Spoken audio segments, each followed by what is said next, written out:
We are here today for training on hydrocarbon refrigerants, and we're going to look at using R290 and R600A in light commercial refrigeration equipment.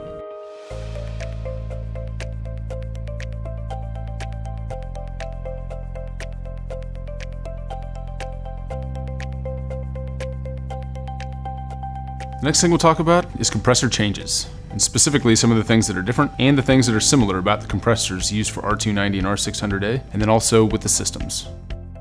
Some of these things that are impacted include the displacement, motor changes, the lubricant, and the electrical components.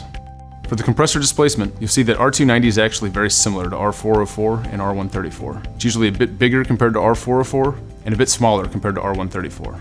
On this chart right here, we're looking at a medium back pressure application. If we update the chart, now we're looking at a low back pressure application, and it's still very similar. The percentages change a bit, but it's still right in between R404 and R134. Now for this next update, we're looking at operating pressure. And you can see again, R290 is right in between R404 and R134. This change is not like when HVAC systems changed over to R410. Nothing different in pressure like that. It's very similar to the pressures that you're used to seeing. Another change that we can see here in this chart is the IEC standards that designate how much of a refrigerant charge we can use. This is a bit different just because you're not used to seeing these charge limits for other equipment in your older traditional refrigerants. But otherwise, as we've discussed before, it's a 5.3 ounce charge or 150 grams for right now here in the US.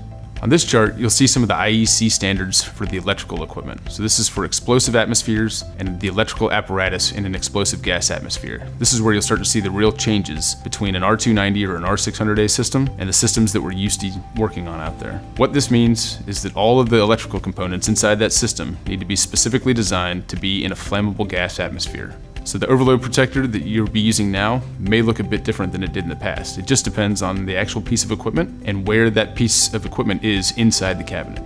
So you can see on this chart the difference that I'm talking about. On the right hand side is a 3/4 round or clicks-on overload, and that's one that will be used on our R134 or 404 compressors. On the left hand side is what a new one's going to look like.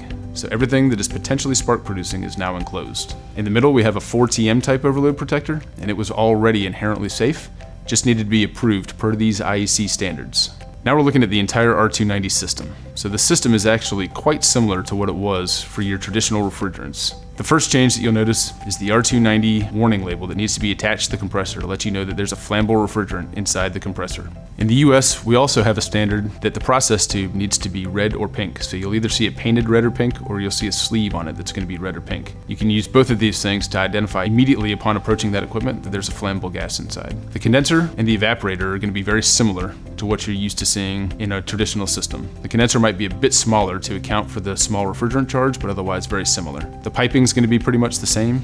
The filter dryer is going to be pretty much the same. It does need to be specifically approved for use on R290, but there can be universal filter dryers out there that you can use on all these systems. The capillary tube is going to be a bit smaller, could be 10 to 15% shorter, but where you really start to see the changes is on the bottom of this chart when you're looking at the expansion valve and then the electrical pieces such as the fan motor, other electrical components, the fan blades. All of these components are the ones that need to be approved per the IEC standards to make sure that they are not spark producing. So in summary, the biggest changes that you'll see in these systems is when we look at the expansion valve, fan motors, fan blades, and the electrical components. All these components really need to be specifically designed for this system. Finally, looking at the lubricants, R290 is actually totally miscible with POE, alkyl benzene, and mineral oil. So you could really use any of these. What we chose to use it in Bracco is POE, which is what you're used to seeing in refrigerants like R134 and R404. So it's always best to check your data sheet to make sure that you have the right oil and in the right amount.